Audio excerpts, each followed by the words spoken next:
Dito tayo, seafoods. Pamimili tayong pang-stock. Ayan. Dami.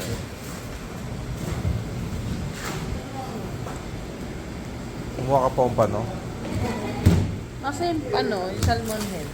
Ito po. Ito. Pompa, no? Magkano siya? Magkano kilo ng pompa, no?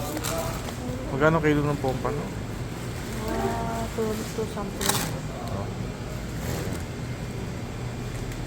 Hi. Bumili kami seafoods. Dagdagan mo yung salmon belly. Ito, air fryer natin. Ito, mixed seafoods pang sabaw. Maganda mamili rito. May bendiya. Lampas lang. Kailangan mag 3 kilo tapos kung po natin babawas